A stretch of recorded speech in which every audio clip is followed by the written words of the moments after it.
మద్యం కుంభకోణంలో అప్పటి సీఎం జగన్ పాత్ర ఉందని అనుబంధ చార్జ్షీట్ లో సిట్ పేర్కొంది. జగన్ ఏ నిర్ణయాలు ఎలా తీసుకున్నారో వివరించింది. ఉన్నతాధికారుల సిఫార్సులకు భిన్నంగా నియామకాలు చేపట్టారని వెల్లడించింది. ప్రస్తుతం ఈ కేసులో నిందితులుగా ఉన్న అధికారులే మద్యం విధానాలను మార్చేయడం అత్యంత కీలక అంశమని అనుబంధ చార్జ్షీట్ లో సిట్ పేర్కొంది.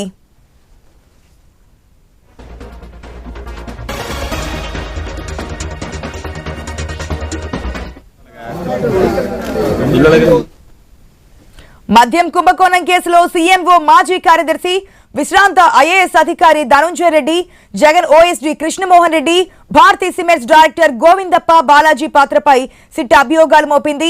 విజయవాడ ఏసీబీ కోర్టులో సిట్ అధికారులు సోమవారం అనుబంధ అభియోగ పత్రం దాఖలు చేశారు. మొత్తం 124 పేజీలు, 16కు పైగా వాల్యూమ్లతో దీన్ని రూపొందించారు. గతంలో ప్రాథమిక అభియోగ పత్రంలో 7 వ్యక్తులు, 9 సంస్థలపై అభియోగాలు మోపారు. ఇప్పుడు కొత్తగా 3 నిందితులపై సిట్ అభియోగాలు నమోదు చేసింది. దీంతో 10 మంది వ్యక్తులు, 9 సంస్థలపై ఇప్పటివరకు అభియోగాలు నమోదు చేసినట్లయింది. తాజాగా అభియోగ పత్రంలో హవాలా లావాదేవీలు, డొల్ల కంపెనీలకు సంబంధించిన నకిలీ డైరెక్టర్ల వివరాలను సిట్ పొందుపరిచింది.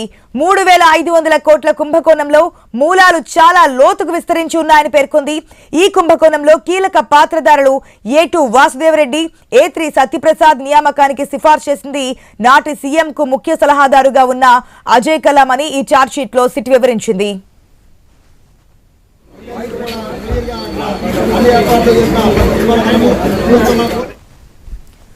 ప్రభుత్వంలోని కీలక వ్యక్తులే మద్యం విధానంలో మార్పులకు సంబంధించిన ప్రధాన నిర్ణయాలు తీసుకున్నారని సిట్ పేర్కొంది. 2019 సెప్టెంబర్ 30వ తేదీ వరకు మద్యం దుకాణాల కొనసాగింపునకు, లైసెన్సుల మంజూరుకు అనుమతిస్తూ అప్పటి సీఎం జగన్ 2019 జూన్ 21న నిర్ణయం తీసుకున్నారు. 2019 జూలై 29న జగన్ అధ్యక్షతన నిర్వహించిన సమావేశంలోనే మద్యం వ్యాపారానికి సంబంధించిన కీలక నిర్ణయాలు తీసుకున్నారు.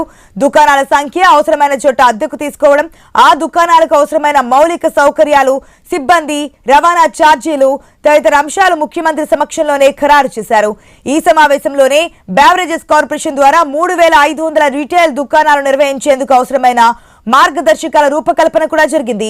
నాటి బెవరేజెస్ కార్పొరేషన్ ఎండీ 2019 జూలై 30వ తేదీన నోట్ ఫైల్ ప్రత్యేక ప్రధాన కార్యదర్శి ద్వారా ప్రభుత్వానికి సమర్పించగా, అదే ఏడాది ఆగస్టు 16వ తేదీన నాటి సీఎం జగన్ ఆమోదం తెలియజేశారు.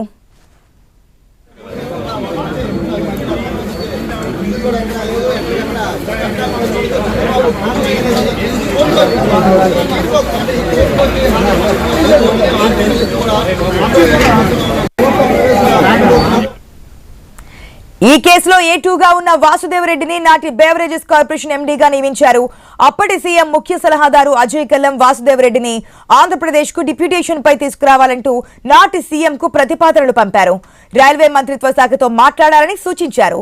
స్క్రీనింగ్ కమిటీ వాసుదేవరెడ్డి నియామకానికి సిఫార్సు చేసింది. తగిన పోస్టులో నియమించాలని పేర్కొంది. ఆ నోట్ ఫైల్ ను అప్పటి సీఎం జగన్ ఆమోదించారని సిట్ పేర్కొంది.